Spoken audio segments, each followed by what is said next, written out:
అందరికీ నమస్కారం. అమరావతికి చట్టబద్ధతను కల్పిస్తూ పార్లమెంట్లో ప్రవేశపెట్టిన ఆంధ్రప్రదేశ్ పునర్విభజన చట్టం 2014 సవరణ బిల్లు నిన్న లోక్సభలో ఇవాళ రాజ్యసభలో ఆమోదం పొందింది. అంటే ఇక అమరావతికి చట్టబద్ధత వచ్చినట్టే. టెక్నికల్గా చూసినప్పుడు రాష్ట్రపతి సైన్ చేసి నోటిఫికేషన్ రిలీజ్ చేయాలి. ఇది జస్ట్ ఫార్మాలిటీ. ఉభయ సభలో ఆమోదించిన తర్వాత ఆటోమేటిక్గా రాష్ట్రపతి గారు సంతకం పెట్టి నోటిఫికేషన్ రిలీజ్ చేస్తారు. సో అమరావతికి పర్మనెంట్గా ఆంధ్రప్రదేశ్ రాజధాని.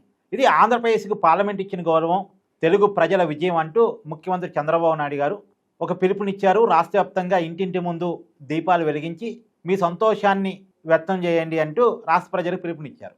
ఇది ఒకవైపు నడుస్తుంది. ఇంకొక వైపు వైఎస్ జగన్మోహన్ రెడ్డి గారు నిన్న ప్రెస్ మీట్ పెట్టి మా విగ్గన్ అంటూ ఒక కొత్త ప్రపోజల్ పెట్టారు కదా. ఈ ప్రపోజల్ వైసీపీలో అంతర్గత కలహాలని, అంతర్మదనాన్ని కలగజేసింది. వైసీపీ క్యాడరే వైసీపీకి వ్యతిరేకంగా మాట్లాడుతుంది. పైగా ఉత్తరాంధ్ర వైసీపీలో అయితే, అంటే నేను ఇందాక తమ్ము కూడా చూడండి, అక్కడ దీపం వెలుగుతుంది, ఉత్తరాంధ్ర వైసీపీలో దీపం మారుతుంది. ఉత్తరాంధ్ర వైసీపీ అనే పర్టికులర్ పదాన్ని ఎందుకు వాడానంటే, గతంలో జగన్మోహన్ రెడ్డి గారు ఏం చెప్పారు, 3 రాజధానుల కాన్సెప్ట్ చెప్పారు. ఆ 3 రాజధానుల కాన్సెప్ట్లో కూడా వైజాగ్ ప్రముఖంగా పరిపాలనా రాజధానిగా వైజాగ్ ఉంటుంది అనేది, అక్కడి నుంచే పరిపాలిస్తానని కూడా జగన్మోహన్ రెడ్డి గారు చెప్పారు. ఒకవేళ ఇప్పుడు కనుక వైసీపీ గెలిచి ఉంటే 2024 ఎన్నికల్లో వైజాగ్లోనే ప్రమాణ స్వీకారం అని కూడా చెప్పాడు.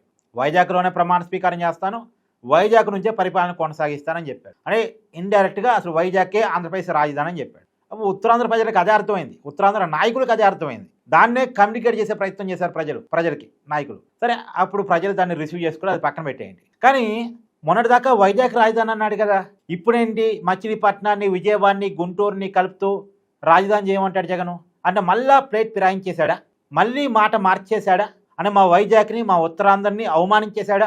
అసలు వైజాగ్ రాజధాని చెప్పపోతే ఇబ్బంది లేదు, కానీ వైజాగ్ రాజధాని అని చెప్పి ఇప్పుడు ప్లేట్ ఫిరాయించడం అంటే, నిజానికి జగన్మోహన్ రెడ్డి గారు రుషికొండ ప్యాలెస్ ఎందుకు కట్టుకున్నారు, అధికారంలోకి వస్తే అక్కడ నివాసం ఉండటం కోసం కట్టుకున్నారు, వైజాగ్లో ఉండటం కోసం కట్టుకున్నారు కదా.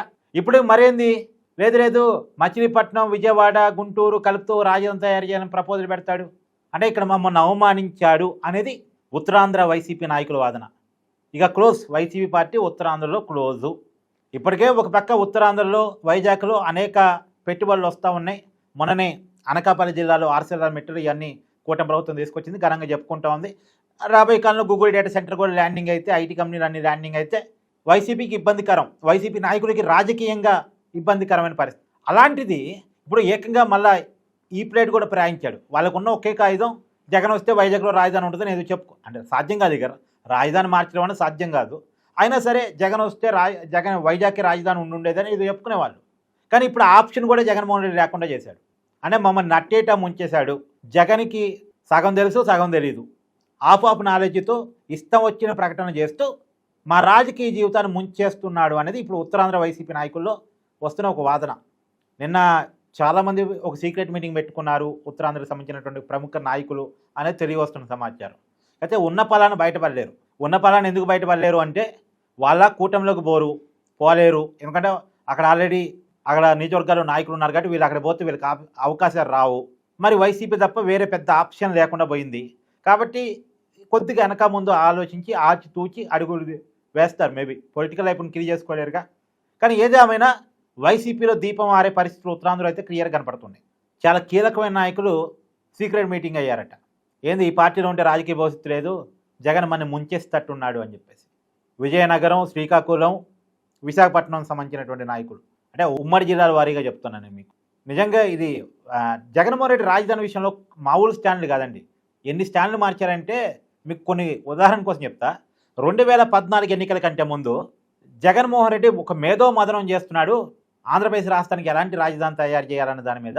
విదేశీ కంపెనీలతో భేటీలు అవుతున్నాడు వరుసగా, విదేశాల్లో కట్టిన రాజధానుల గురించి కూడా సమాచారాన్ని తెప్పించుకుంటున్నాడు అని అప్పట్లో ప్రచారం చేసింది వైసీపీ. సరే, 2014 ఎన్నికల్లో జగన్ గెలవలేదు, అది వదిలేయండి. తర్వాత కాలంలో గెలిచిన చంద్రబాబు నాయుడు ప్రభుత్వం అమరావతి రాజధాని అని చెప్పింది. దానికి కూడా జగన్మోహన్ రెడ్డి అసెంబ్లీలో ఓకే చెప్పేశాడు. అది ఆన్ రికార్డ్. అసెంబ్లీలో అందరూ చూస్తుండగానే అమరావతికి నాకు ఓకే అని చెప్పేశాడు. పైగా ఇప్పుడు ఉన్న భూములు సరిపోవేమో అమరావతిలో అని కూడా అన్నాడు. ఆ మాట కూడా అన్నాడు, ఇప్పుడు ఉన్న భూములు సరిపోవేమో అని. సరే, అది అమరావతికి ఆ రోజు ఓకే చెప్పేశాడు. 2019 ఎన్నికల కంటే ముందు కూడా నేను పర్మనెంట్ ఇల్లు కట్టుకున్నాను అమరావతిలో, చంద్రబాబు నాయుడు గారు రెంటల్ ఇంట్లో ఉంటున్నాడు అంటే అమరావతి పట్ల నాకున్న కమిట్మెంట్ చూడండి. చంద్రబాబు నాయుడు కట్టిందంటే తాత్కాలిక భవనాలే కదా, నేను పర్మనెంట్ రాజధాని, అద్భుతమైన రాజధాని కట్టి చూపిస్తాను అని చెప్పేసి స్టేట్మెంట్ ఇచ్చాడు. దాన్ని అమరావతి ప్రజలు నమ్మారు ఆ రోజు. అందుకే 2019 ఎన్నికల్లో అమరావతి ఏరియాలో ఆ రిలేటెడ్ మొత్తం నియోజకవర్గాల్లో మొత్తం కూడా వైసీపీనే గెలిచింది. రిజల్ట్ చూడండి మీరు, 2019 రిజల్ట్.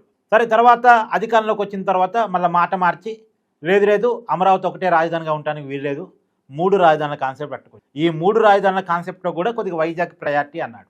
పరిపాలనా రాజధాని వైజాగ్, న్యాయ రాజధాని కర్నూలు, శాసన రాజధానిగా అసెంబ్లీ సమావేశాల కోసం అమరావతి అన్నాడు. ఎన్నికల ముందు ఇక వైజాగ్ రాజధాని అని ఇండైరెక్ట్గా ప్రకటించేశాడు. అక్కడి నుంచే పరిపాలిస్తే అక్కడే కూర్చుంటా అని చెప్పేసి స్టేట్మెంట్ ఇచ్చేశాడు. ఇప్పుడేమో అసలు కాదు, ఇదంతా కాదు, మచిలీపట్నం, విజయవాడ, గుంటూరుని కలిపితే ఒక రాజధాని తయారు చేస్తే బాగుంటుంది కదా అని ఇప్పుడు మాట్లాడుతున్నాడు. ఇంకో పక్క అమరావతికి మేము వ్యతిరేకం కాదని మళ్ళీ ఇంకో స్టేట్మెంట్ ఇస్తాడు. అంటే ఒక క్లారిటీ లేని పార్టీ. ఇతంతో ఉంటే మేము పుట్టి మణిపోతాం, ఏ రోజు ఏం మాట్లాడతాడో తెలియదు. అంటే ప్రపంచంలో ఆహం ఎక్కువ ఉండి మాట మీద నిలకడ లేకుండా ఉన్నటువంటి ఒక 2 నాయకులు మనకు కనపడుతూ ఉంటాడు. ఒకళ్ళేమో అమెరికా అధ్యక్షుడు ట్రంప్, ఏ రోజు ఏ స్టేట్మెంట్ ఇస్తాడో ఎవరికి తెలియదు. ఆ స్టేట్మెంట్ నమ్మటానికి కూడా వీల్లేదు. ఇక్కడ ఆంధ్రప్రదేశ్లో జగన్మోహన్ రెడ్డి. మీ అభిప్రాయాన్ని కామెంట్ చేయండి.